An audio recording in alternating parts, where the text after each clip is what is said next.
Star Tamil செய்திகள். முதலில் தலைப்புச் செய்திகள்.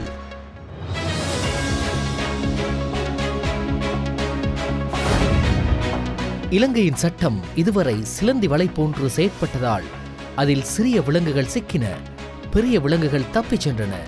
சர்வதேச ஊழல் எதிர்ப்பு தின நிகழ்வில் ஜனாதிபதி தெரிவிப்பு.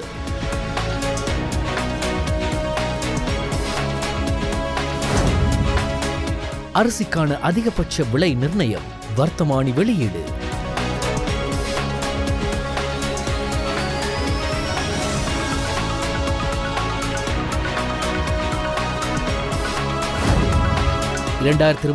ஆண்டுக்கான வரவு செலவு திட்டத்தை தயாரிப்பதற்கான அமைச்சரவை மட்டத்திலான ஆரம்ப கலந்துரையாடல்கள் ஜனாதிபதி அனுரகுமார் திசாநாயக்க தலைமையில் ஆரம்பிக்கப்பட்டுள்ளன.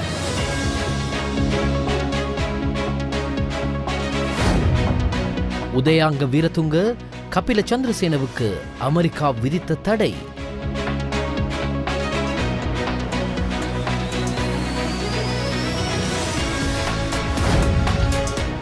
ஜனாதிபதி அனுரகுமார திசாநாயக்க உத்தியோகபூர்வ பயணமாக எதிர்வரும் 15ஆம் தேதி இந்தியாவுக்கு விஜயம் மேற்கொள்ளவுள்ளார்.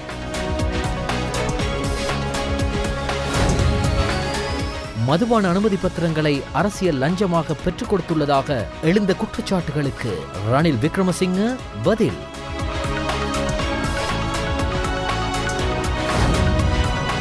யாழ் மாவட்ட பாராளுமன்ற உறுப்பினர் ராமநாதன் அர்ச்சனாவுக்கு எதிராக யாழ் போலீசில் முறைப்பாடு.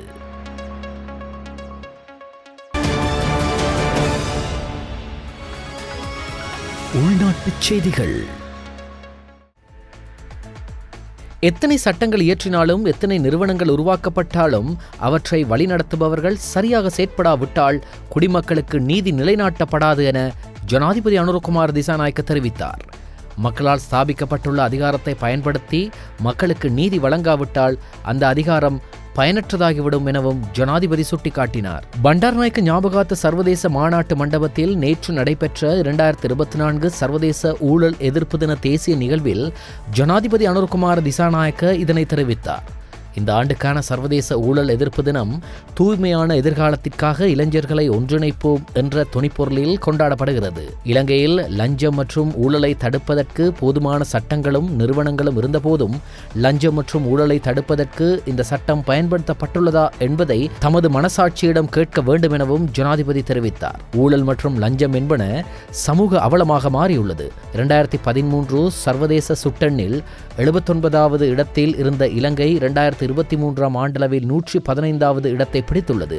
எனவே சர்வதேச ஊழல் எதிர்ப்பு தினம் ஏன் கொண்டாடப்படுகின்றது என்று ஜனாதிபதி கேள்வி எழுப்பினார்.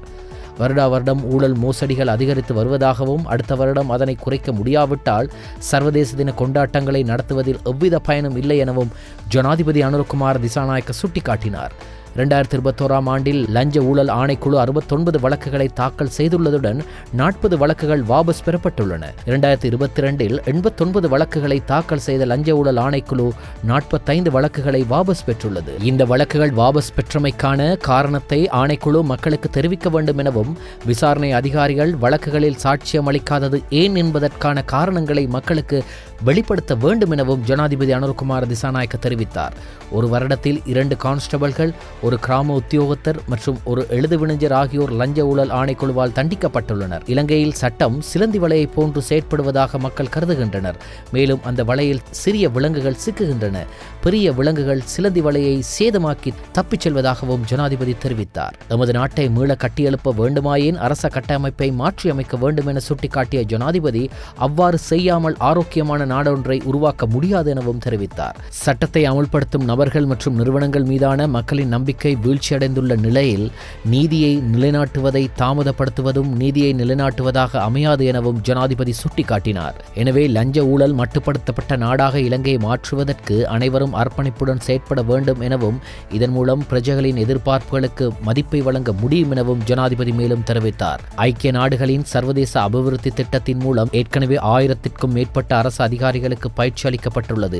அவர்களில் 15 அதிகாரிகளுக்கு ஜனாதிபதி அனுரகுமார திசாநாயக்கவினால் நியமனம் வழங்கப்பட்டது. ஜனாதிபதியின் செயலாளர் கலாநிதி நந்திக சனத் குமாநாயக்க, பிரதமரின் செயலாளர் ஜி.பி. சபுதந்தரி, பொதுமக்கள் பாதுகாப்பு அமைச்சின் செயலாளர் ரவி செனிவிரட்ன, மத்திய வங்கியின் ஆளுநர் கலாநிதி நந்தலால் வீரசிங்க ஆகியோர் இந்த நிகழ்வில் கலந்து கொண்டனர். உள்நாட்டு அரிசிக்கான அதிகபட்ச விலைகளை நிர்ணயம் செய்து வர்த்தமானி அறிவித்தல் ஒன்று வெளியிடப்பட்டுள்ளது. நுகர்வோர் அதிகார சபையால் வெளியிடப்பட்ட வர்த்தமானி அறிவித்தலின்படி 1 கிலோகிராம் பச்சை மற்றும் சிவப்பு அரிசியின் அதிகபட்ச மொத்த விலை 215 ரூபாவாகவும் அதிகபட்ச சில்லறை விலை 220 ரூபாவாகவும் குறிப்பிடப்பட்டுள்ளது. 1 கிலோகிராம் உள்நாட்டு அரிசியின் மொத்த விலை 225 ரூபாவாகவும் அதிகபட்ச சில்லறை விலை 230 ரூபாவாகவும் குறித்த வர்த்தமானி அறிவித்தலில் குறிப்பிடப்பட்டுள்ளது. வர்த்தமானி அறிவித்தலின்படி 1 கிலோகிராம் உள்நாட்டு கீரி சம்பாவின் மொத்த விலை 255 ரூபாவாகவும் அதிகபட்ச சில்லறை விலை 260 ரூபாவாகவும் நிர்ணயிக்கப்பட்டுள்ளது. இதேவேளை இறக்குமதி செய்யப்படும் அரிசிக்கான அதிகபட்ச சில்லறை விலையை நிர்ணயிக்கும் வர்த்தமானி அறிவித்தலை நுகர்வோர் அதிகார சபை வெளியிட்டுள்ளது. இதன்படி இறக்குமதி செய்யப்படும் 1 கிலோகிராம் பச்சை அரிசியின் அதிகபட்ச சில்லறை விலை 210 ரூபாவாகவும் இறக்குமதி செய்யப்படும் 1 கிலோகிராம் நாட்டரிசியின் அதிகபட்ச சில்லறை விலை 220 ரூபாவாகவும் நிர்ணயிக்கப்பட்டுள்ளது. மேலும் இறக்குமதி செய்யப்படும் 1 கிலோகிராம் சம்பா அரிசியின் அதிகபட்ச சில்லறை விலை 230 ரூபாவாகவும் குறித்த வர்த்தமானி அறிவித்தலில் குறிப்பிடப்பட்டுள்ளது. 2025ஆம் ஆண்டுக்கான வரவு செலவு திட்டத்தை தயாரிப்பதற்கான அமைச்சரவை மட்டத்திலான ஆரம்ப கலந்துரையாடல்கள் ஜனாதிபதி அனுரகுமார திசாநாயக்க தலைமையில் ஆரம்பிக்கப்பட்டுள்ளன. அதன் ஒரு அங்கமாக கல்வி அமைச்சின் செலவு தலைப்பு தொடர்பிலான வரவு செலவு திட்ட யோசனைகளை குறித்த கலந்துரையாடல் இன்று முற்பகல் ஜனாதிபதி அலுவலகத்தில் நடைபெற்றது. கல்வி, உயர்கல்வி, தொழிற்கல்வி அமைச்சர் மற்றும் பிரதமர் அரணிய அமரசூரிய, கல்வி, உயர்கல்வி, தொழிற்கல்வி பிரதி அமைச்சர் வைத்தியர் மதுர செனிவிரத்ன, ஜனாதிபதியின் செயலாளர் கலாநிதி நந்திக சனத் குமாநாயக்க, நிதி அமைச்சின் செயலாளர் மஹிந்த சிறிவர்தன, கல்வி அமைச்சின் செயலாளர் நாலக கலுவெவ உட்பட அமைச்சுக்களின் அதிகாரிகள் பலர் இதன்போது கலந்து கொண்டிருந்தனர். மீனவர்களுக்கு வழங்கப்படும் மண்ணெண்ணெய் மானியத்திற்காக அடுத்த 5 மாதங்களுக்கு மாதாந்தம் 9375 ரூபாய் வழங்க அமைச்சரவை அனுமதி அளித்துள்ளது. கடற்றொழில் மற்றும் நேரியல் வள திணைக்களத்தால் பதிவு செய்யப்பட்ட விரைவு சிறிய மீன்பிடி படகுகளுக்கு இந்த மானியம் வழங்கப்பட உள்ளது.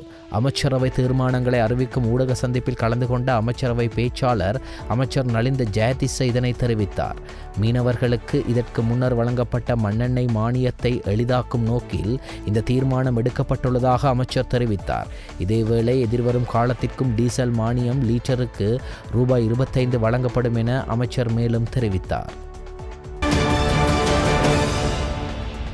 தற்போதைய சாரதி அனுமதி பத்திரத்திற்கு பதிலாக புதிய டிஜிட்டல் சாரதி அனுமதி பத்திரத்தை விரைவாக அறிமுகப்படுத்த அமைச்சரவை அனுமதி அளித்துள்ளது.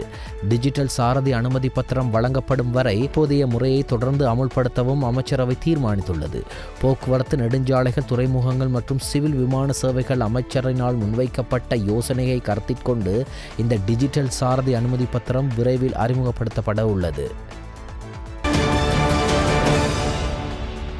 பொது நிர்வாக, மாகாண சபைகள் மற்றும் உள்ளூராட்சி அமைச்சின் கீழ் நிர்வகிக்கப்படும் பங்களா வீடுகள், விசும்பாய மற்றும் பல்வேறு பிரதேசங்களில் உள்ள ஜனாதிபதி மாளிகைகளை பாவிப்பதற்காக பொருத்தமான முறைமையை அறிமுகம் செய்ய முன்வைக்கப்பட்ட யோசனைக்கு அமைச்சரவை அங்கீகாரம் வழங்கியுள்ளது. பொது நிர்வாக, மாகாண சபைகள் மற்றும் உள்ளூராட்சி அமைச்சின் நிர்வாக அதிகாரத்தின் கீழ் 50 அரச சுற்றுலா மாளிகை மனைகள் கொழும்பு 7 மற்றும் கொழும்பு 5 பிரதேசங்களில் அமைந்துள்ளன. முன்னாள் ஜனாதிபதிகள், அமைச்சர்கள், பிரதி அமைச்சர்கள் மற்றும் பல்வேறு அரச நிறுவனங்களுக்கு மேற்குறித்த மாளிகை மனைகள் ஒதுக்கப்பட்டுள்ளன. அத்துடன் ஜனாதிபதி செயலகத்தின் நிர்வாக அதிகாரத்தின் கீழ் கொழும்பு, கண்டி, நுவரெலியா, மையங்கன, அனுராதபுரம், கதிர்காமம், யாழ்ப்பாணம், ஆம்பிலிபிட்டிய மற்றும் பெருந்தோட்ட பிரதேசங்களில் உள்ள ஜனாதிபதி மாளிகைகள் தவிர ஏனைய ஜனாதிபதி மாளிகைகள் தொடர்ச்சியாக பயன்படுத்தப்படுவதில்லை. அதற்கு மேலதிகமாக பல அரச தலைவர்கள் உத்தியோகபூர்வ விடுதிகளாக பயன்படுத்தப்பட்ட கொழும்பு 2 அமைந்துள்ள விசும்பாய தற்போது நகர அபிவிருத்தி அதிகார சபையின் நிர்வாக அதிகாரத்தின் கீழ் உள்ளது. பரேட் சட்டத்தின் இடைநிறுத்தத்தை நீட்டிக்க அமைச்சரவை அனுமதி அளித்துள்ளது. இன்று இடம்பெற்ற அமைச்சரவை தீர்மானங்களை அறிவிக்கும் ஊடக சந்திப்பில் கலந்து கொண்ட அமைச்சரவை ஊடக பேச்சாளர் அமைச்சர் நலின் ஜெயதிச இதனை தெரிவித்தார். பரேட் சட்டத்தை அமுல்படுத்துவது 2025 மார்ச் மாதம் 15ஆம் தேதி வரை நிறுத்தி வைக்கப்பட்டுள்ளது. இதனுடன் தொடர்புடைய அமைச்சரவை தீர்மானம் இன்று அறிவிக்கப்பட்டது. ஸ்ரீலங்கன் ஏர்லைன்ஸ் நிறுவனத்தின் முன்னாள் பிரதம நிறைவேற்று அதிகாரி கபில சந்திரசேன மற்றும் ரஷ்யாவுக்கான இலங்கையின் முன்னாள் தூதுவர் உதயங்க வீரதுங்க ஆகியோருக்கு அமெரிக்க இராஜாங்க திணைக்களம் தடைகள் மற்றும் விசா கட்டுப்பாடுகளை விதித்துள்ளது. இவர்களுக்கு எதிரான நிதி மோசடி சம்பவங்கள் தொடர்பில் இந்த கட்டுப்பாடுகள் விதிக்கப்பட்டுள்ளதாக தெரிவிக்கப்படுகிறது. இதன் கீழ் ஸ்ரீலங்கன் விமான சேவையின் முன்னாள் பிரதம நிறைவேற்று அதிகாரி கபில சந்திரசேன ஏர்பஸ் விமானங்களை சந்தை பெறுமதியை விட அதிக விலைக்கு கொள்வனவு செய்வதற்கும் லஞ்சம் பெற்றதாக குற்றம் சுமத்தப்பட்டுள்ளது. இதன் கீழ் ஸ்ரீலங்கன் விமான சேவையின் முன்னாள் பிரதம நிறைவேற்று அதிகாரி கபில சந்திரசேன ஏர்பஸ் விமானங்களை சந்தை பெறுமதியை விட அதிக விலைக்கு கொள்வனவு செய்வதற்கு லஞ்சம் பெற்றதாக குற்றம் சுமத்தப்பட்டுள்ளது. இலங்கை விமானப்படை மிக் விமானங்களை கொள்வனவு செய்யும் ஊழல் திட்டத்தை நடைமுறைப்படுத்திய குற்றச்சாட்டின் கீழ் ரஷ்ய முன்னாள் தூதுவர் உதயங்க வீரதுங்கவுக்கு எதிராக தடைகள் விதிக்கப்பட்டுள்ளன. அமெரிக்க வெளியுறவுத்துறையின் 7031 சரத்தின் கீழ் இவர்கள் இருவரின் பெயர்கள் மற்றும் அவர்களது குடும்ப உறுப்பினர்கள் இருதரப்பின் பெயர்களும் பகிரங்கப்படுத்தப்பட்டுள்ள நிலையில் அவர்களுக்கு நாட்டிற்குள் நுழைய தடை விதிக்கப்பட்டுள்ளது. ஜனாதிபதி அனுருகுமார திசாநாயக்க உத்தியோகபூர்வ பயணமாக எதிர்வரும் 15ஆம் தேதி ஞாயிற்றுக்கிழமை இந்தியாவுக்கு விஜயம் மேற்கொள்ளவுள்ளார். இந்த தகவலை இன்று நடைபெற்ற வாராந்திர அமைச்சரவை முடிவுகளை அறிவிக்கும் ஊடகவியலாளர் சந்திப்பில் கலந்து கொண்டு உரையாற்றும் போது அமைச்சரவை பேச்சாளரும் அமைச்சருமான கலாநிதி நலிந்த ஜெயதிச குறிப்பிட்டுள்ளார். டிசம்பர் 17ஆம் தேதி வரை இந்தியாவில் தங்கியிருக்கும் ஜனாதிபதி இந்திய பிரதமர் மற்றும் ஜனாதிபதியுடனும் மேலும் பல அதிகாரிகளுடனும் சந்திப்புகளை நடத்த உள்ளதாகவும் அமைச்சர் குறிப்பிட்டார்.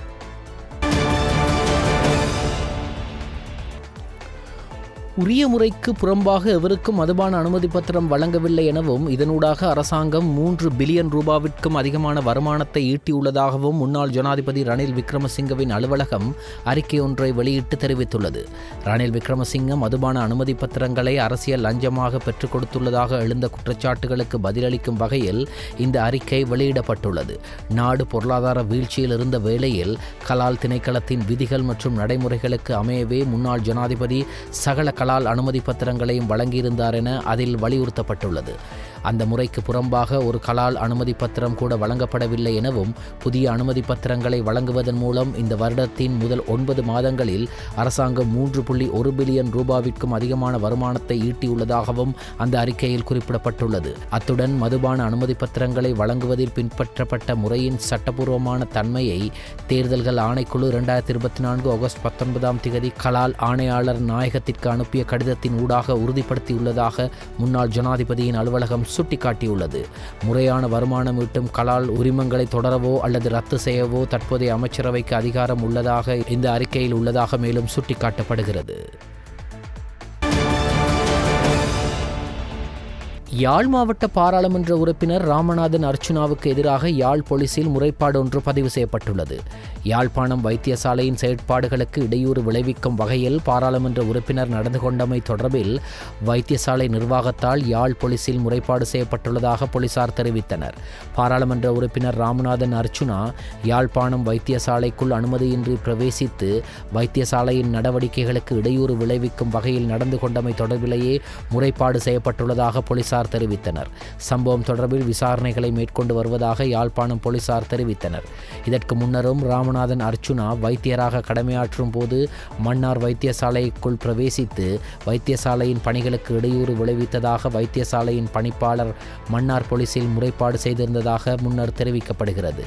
இதன்போது போலீசாரால் அர்ச்சுனா கைது செய்யப்பட்டு மன்னார் நீதிமன்றத்தில் ஆஜர்படுத்தப்பட்டமை குறிப்பிடப்படுகின்றது. மன்னார் வைத்தியசாலையில் கர்ப்பிணி பெண்ணொருவர் உயிரிழந்த சம்பவம் தொடர்பான விசாரணையில் அர்ச்சுனா மன்னார் வைத்தியசாலைக்குள் பிரவேசித்து இடையூறு விளைவித்ததாக தெரிவிக்கப்படுகிறது. மக்களுக்கு அளித்த வாக்குறுதிகளை நிறைவேற்றும் வகையில் மின் கட்டணத்தை குறைப்பதற்கு அரசாங்கம் நடவடிக்கை எடுக்க வேண்டும் என ஐக்கிய மக்கள் சக்தியின் நாடாளுமன்ற உறுப்பினர் நளின் பண்டார தெரிவித்துள்ளார்.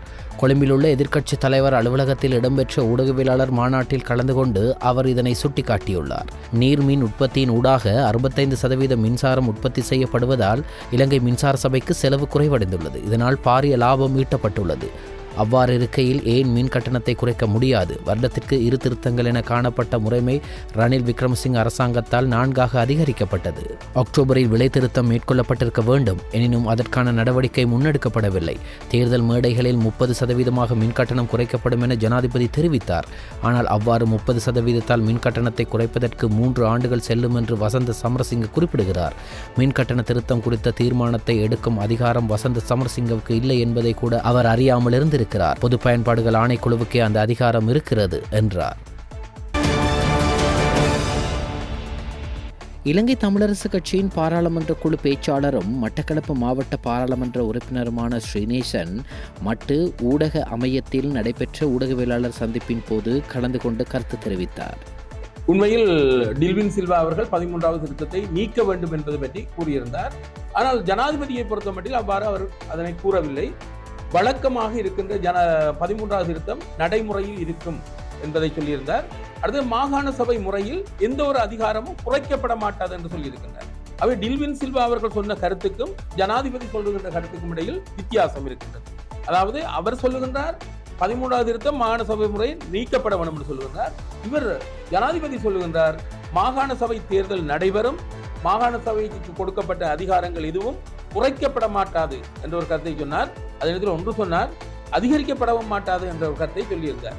எனவே டில்வின் சில்வா அவர்களுடைய கருத்துக்கும் ஜனாதிபதி அவர்களது கருத்துக்களுக்கும் இடையில் ஒரு முரண்பாடு காணப்படுகின்றது. நான் நினைக்கிறேன் ஜனாதிபதி மக்களால் தெரிவு செய்யப்பட்ட ஒரு ஜனாதிபதி சொல்லுகின்ற கருத்து தான் உண்மையான கருத்தாக இருக்க முடியும். அவர் மக்களால் தெரிவு செய்யப்படாத வெறுமனே ஒரு பொதுச் செயலாளராக இருக்கின்றவர் என்பதை நான் இந்த இடத்தில் சுட்டிக்காட்ட விரும்புகிறேன். 2024 ஆண்டுக்கான கல்வி பொதுத்தராதர சாதாரணதர பரீட்சைக்கு விண்ணப்பிப்பதற்கான கால அவகாசம் இன்றுடன் நிறைவடைவதாக பரீட்சை திணைக்களம் தெரிவித்துள்ளது. இன்று நள்ளிரவு 12 மணி வரை மாத்திரமே விண்ணப்பிக்க முடியும் என திணைக்களம் அறிவித்துள்ளது. விண்ணப்பதாரிகள் இணையவழி முறையில் பரீட்சைக்கு விண்ணப்பிக்க கடந்த நவம்பர் 5ஆம் தேதி முதல் 30ஆம் தேதி வரை கால அவகாசம் வழங்கப்பட்டிருந்தது. இது தொடர்பில் மேலும் விளக்கமளித்த பரீட்சை ஆணையாளர் நாயகம் அமித் ஜெயசுந்தர் தெரிவிக்கையில், பாடசாலை விண்ணப்பதாரர்கள் மற்றும் தனிப்பட்ட விண்ணப்பதாரர்கள் அனைவரிடமும் இன்றைய தினத்திற்குள் தங்கள் விண்ணப்பங்களை சமர்ப்பிக்குமாறு கேட்டுக்கொள்கின்றேன். ஏனெனில் எக்காரணம் கொண்டும் இன்று நள்ளிரவு 12 மணிக்கு பின்னர் விண்ணப்பங்களை ஏற்க வாய்ப்பில்லை. எனவே இந்த பரீட்சைக்கு தோற்ற விரும்பும் எவரும் நள்ளிரவு 12 மணிக்கு முன்னர் ஆன்லைனில் விண்ணப்பத்தை சமர்ப்பிக்க வேண்டும் என்பதை நான் உறுதியாக வலியுறுத்துகிறேன். பரீட்சை திணைக்களத்தின் உத்தியோகபூர்வ இணையதளத்திற்கு பிரவேசிப்பதன் மூலம் விண்ணப்பங்களை பூர்த்தி செய்வதற்கான சந்தர்ப்பம் வழங்கப்பட்டுள்ளது. குறைந்த அழுத்த பிரதேசம் தொடர்ந்தும் தென்கிழக்கு வங்காள விரிகுடா கடற்பரப்புகளுக்கு மேலாக காணப்படுவதுடன் மேற்கு வடமேற்கு திசையில் நகர்ந்து டிசம்பர் 11ஆம் தேதியளவில் இலங்கை தமிழ்நாடு கரைகளுக்கு அப்பாற்பட்ட தென்மேற்கு வங்காள விரிகுடா கடற்பரப்புகளை அடையக்கூடிய சாத்தியம் காணப்படுவதாக வளிமண்டலவியல் திணைக்களம் எதிர்வு கூறியுள்ளது. இத்தொகுதியின் தாக்கம் காரணமாக வடக்கு மற்றும் கிழக்கு மாகாணங்களில் டிசம்பர் 10ஆம் தேதியிலிருந்து மழை நிலைமை அதிகரிக்கக்கூடிய சாத்தியம் காணப்படுகின்றது. நாட்டில் வடக்கில் பருவப்பெயர்ச்சி நிலைமையும் படிப்படியாக விருத்தியடையக்கூடிய சாத்தியம் காணப்படுகிறது. வடக்கு வடமத்திய மற்றும் கிழக்கு மாகாணங்களில் பல தடவைகள் மழை பெய்யும் என எதிர்பார்க்கப்படுகிறது. நாட்டின் ஏனைய பிரதேசங்களில் பல இடங்களில் மாலையில் அல்லது இரவில் மழையோ அல்லது இடியுடன் கூடிய மழையோ பெய்யக்கூடிய சாத்தியம் காணப்படுகிறது. மேல் மற்றும் சப்ரகமுவ மாகாணங்களிலும் காலி மற்றும் மாத்தர மாவட்டங்களிலும் சில இடங்களில் 75 மில்லிமீட்டர் அளவான ஓரளவு பலத்த மழை வீழ்ச்சி எதிர்பார்க்கப்படுகிறது. மத்திய சப்ரகமுவ, தென், ஊவா, மேல் மற்றும் வடமேல் மாகாணங்களில் காலை வேளையில் பனிமூட்டமான நிலை காணப்படும் என எதிர்பார்க்கப்படுகிறது. இடியுடன் கூடிய மழை பெய்யும் வேளைகளில் அப்பிரதேசங்களில் தற்காலிகமாக பலத்த காற்றும் வீசக்கூடும். மின்னல் தாக்கங்களினால் ஏற்படக்கூடிய பாதிப்புகளை குறைத்துக் கொள்ள தேவையான முன்னெச்சரிக்கை நடவடிக்கைகளை எடுத்துக்கொள்ளுமாறு பொதுமக்கள் அறிவுறுத்தப்படுகிறார்கள். வெளிநாட்டு செய்திகள். மும்பையின் குர்லாவில் இரவு பஸ் ஒன்று பாதசாரிகள் மற்றும் வாகனங்கள் மீது மோதி விபத்துக்குள்ளானது. இவ்விபத்தில் 4 பேர் உயிரிழந்ததாகவும் 32 பேர் காயமடைந்ததாகவும் இந்திய போலீசார் தெரிவித்தனர். நேற்று இரவு பீர்ஹான் மும்பை மின்சாரம் வழங்கல் மற்றும் போக்குவரத்து நிறுவனத்துக்கு சொந்தமான பஸ் சாரதியின் கட்டுப்பாட்டை இழந்து பல வாகனங்கள் பாதசாரிகள் மீது மோதி விபத்தை ஏற்படுத்தியதாக தெரிவிக்கப்படுகிறது. சம்பவம் நடந்தபோது குறித்த பஸ் குர்லாவிலிருந்து அந்தேரிக்கு சென்று கொண்டிருந்ததாக மும்பை போலீசார் தெரிவித்தனர். அதன் பாதையில் சென்ற மக்கள் தாக்கப்பட்டதால் சம்பவம் இடத்தில் பரபரப்பு ஏற்பட்டது. இறுதியில் சுவரில் மோதி பஸ் நின்றது. இதற்கிடையில் செவ்வாய்க்கிழமை தடவியல் குழு விபத்து நடந்த இடத்திற்கு வந்து விசாரணைகளை மேற்கொண்டது. மேலும் சிறிது நேரத்தில் காவல்துறை மற்றும் தீயணைப்பு படையினர் உள்ளிட்ட அவசர சேவைகள் அங்கு வந்தன. விபத்தில் 30க்கும் மேற்பட்டோர் காயமடைந்தனர். சிலர் இன்னும் வைத்தியசாலையில் பிற மருத்துவ மையங்களில் சிகிச்சை பெற்று வருவதாக தெரிவிக்கப்படுகிறது.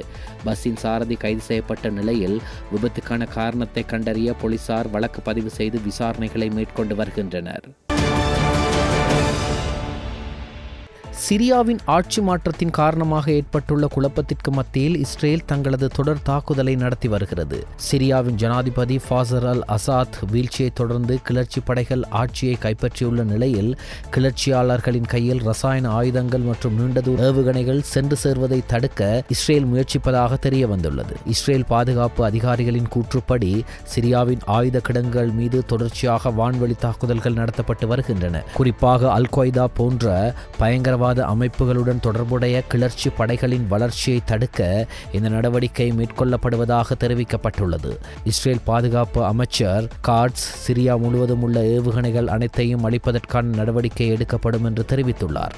மேலும் இஸ்ரேல் வெளியுறவுத்துறை அமைச்சர் கிடியான் சார் சிரியாவின் உள்நாட்டு விவகாரங்களில் தலையிட விருப்பம் இல்லை என்றாலும் தங்களது நாட்டின் பாதுகாப்பை உறுதி செய்வதற்காக இந்த நடவடிக்கை மேற்கொள்ளப்படுவதாக தெரிவித்துள்ளார்.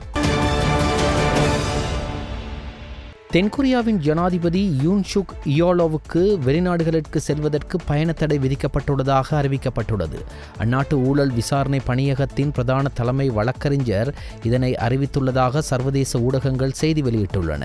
தென்கொரியாவின் ஜனாதிபதி யூன் சுக் கடந்த வாரம் அவசரகால இராணுவ சட்டத்தை அறிவித்திருந்தார். கடந்த 3ஆம் தேதி இரவு தொலைக்காட்சியில் தோன்றி அவசர இராணுவ சட்டத்தை அறிவித்த யூன் ஷாக் யோல் சில மணி நேரத்தில் அந்த அறிவிப்பை திரும்ப பெற்றார். அதன்போது அந்த நாட்டு பாராளுமன்றத்தில் இந்த இராணுவ சட்டம் நடைமுறைக்கு எதிர்ப்பு தெரிவிக்கப்பட்டது. இந்நிலையில் தற்போது அவருக்கு வெளிநாடு செல்வதற்கு பயணத்தடை விதிக்கப்பட்டுள்ளமை குறிப்பிடத்தக்கது. ஹைட்டியில் பில்லி சூனியம் செய்ததாக குற்றம் சாட்டப்பட்ட 110 பேரை ஹைட்டி ஆயுத கும்பல் ஒன்று கொடூரமாக படுகொலை செய்துள்ளனர். உள்ளூர் ஆயுத கும்பல் ஒன்றின் தலைவனான மிகானோவின் மகன் நோய்வாய்ப்பட்டு இறந்ததை அடுத்து இவர்கள் குறிவைக்கப்பட்டனர். மகனின் நோய்க்கு சூனியம் செய்யும் வயதான உள்ளூர்வாசிகளை குற்றம் சாட்டி கும்பலின் தலைவன் பாதிரியார் ஒருவரிடம் ஆலோசனைகளை பெற்றதாக கூறப்படுகின்றது. ஹைட்டியில் இந்த ஆண்டு இதுவரை பரவி வரும் ஆயுத கும்பலின் வன்முறையில் கொல்லப்பட்டவர்களின் எண்ணிக்கை அதிர்ச்சியூட்டும் வகையில் 5000 வரை எட்டியுள்ளதாக ஐக்கிய நாடுகள் சபை தெரிவித்துள்ளது. ஹைட்டிய தலைநகரின் பெரும்பகுதியை கட்டுப்படுத்தும் விவ் என்சம் கும்பல் கூட்டணியின் ஒரு பகுதியாக இந்த குழு உள்ளது. விளையாட்டு செய்திகள். இலங்கை கிரிக்கெட் அணி தென்னாப்பிரிக்காவில் சுற்றுப்பயணம் மேற்கொண்டு 2 போட்டிகள் கொண்ட டெஸ்ட் தொடரில் விளையாடியது. இதில் முதல் போட்டியில் தென்னாப்பிரிக்கா வெற்றி பெற்று தொடரில் 1-0 என்ற முன்னிலையில் இருந்தது. இதனை அடுத்து இவ்விரு அணிகள் இடையிலான 2வது மற்றும் கடைசி டெஸ்ட் கிரிக்கெட் போட்டி கெபேஹாவில் நடைபெற்றது. இந்த ஆட்டத்தில் 109 ரன்கள் வித்தியாசத்தில் தென்னாப்பிரிக்கா வெற்றி பெற்றது. இதன் மூலம் 2 போட்டிகள் கொண்ட டெஸ்ட் தொடரை 2-0 என முழுமையாக கைப்பற்றியது. இந்த டெஸ்ட் தொடரை கைப்பற்றியதன் மூலம் உலக டெஸ்ட் சாம்பியன்ஷிப் புள்ளி பட்டியலில் தென்னாப்பிரிக்கா முதலிடத்திற்கு முன்னேறியுள்ளது. இந்த பட்டியலில் தென்னாப்பிரிக்கா 63.33% பெற்று முதலிடத்திலும், ஆஸ்திரேலியா 60.71% பெற்று 2வது இடத்திலும், இந்தியா 57.29% பெற்று 3வது இடத்திலும், இலங்கை 45.45% பெற்று 4வது இடத்திலும் உள்ளன.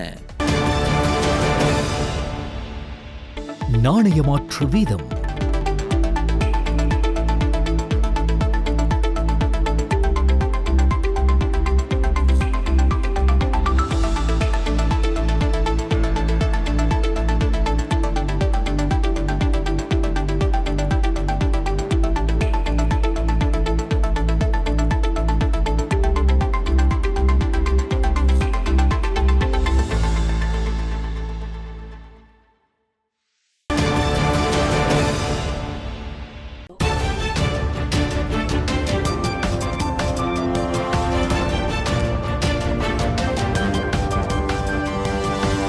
ஸ்டார் தமிழ் செய்திகள் இத்துடன் நிறைவடைகின்றன. மீண்டும் எமது செய்திகள் நாளை இரவு 7 மணிக்கு ஒளிபரப்பாகும்.